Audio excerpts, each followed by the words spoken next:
राजस्थान में कांग्रेस ने बढ़ती महंगाई, पेट्रोल और डीजल की कीमतों में मुसलसल इजाफे के खिलाफ आज दारुल हुकूमत जयपुर समेत तमाम अजला में मरकज की मोदी हुकूमत के खिलाफ पेट्रोल पंपों के सामने धरना मुनज़्ज़म किया। पूरी रियासत में सुबह 10 बजे से दोपहर 12 बजे तक ये मुजाहरा किया गया। जयपुर में सोल लाइन्स अजमेर रोड पर पेट्रोल पंप वाले हनुमान जी के पास कांग्रेस ने मुजाहरा किया। इसमें कांग्रेस के सदर गोविंद डोटासरा, वजीर सेहत डॉक्टर रघु शर्मा, तवन्नाई के वजीर बीडी कला और वजीर ट्रांसपोर्ट नकलो हमल प्रताप सिंह खाचरा और आला तालीम के वजीर भनवर सिंह बिठाई समेत कई कांग्रेस के कारकुनान ने हिस्सा लिया।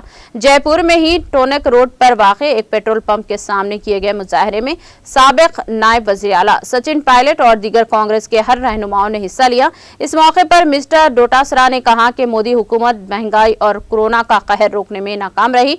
महंगाई के सबब हर शख्स का बजट गिर रहा है। उन्होंने इल्जाम आयद करते हुए कहा कि मिस्टर मोदी मन की बात करते हैं, काम की बात नहीं करते। उन्होंने कहा कि महंगाई के खिलाफ एक दिन में लड़ाई नहीं लड़ाई जा सकती और अब गांव-गांव में, गली-गली में जाकर मोदी हुकूमत को बेनकाब करने का काम किया जाएगा।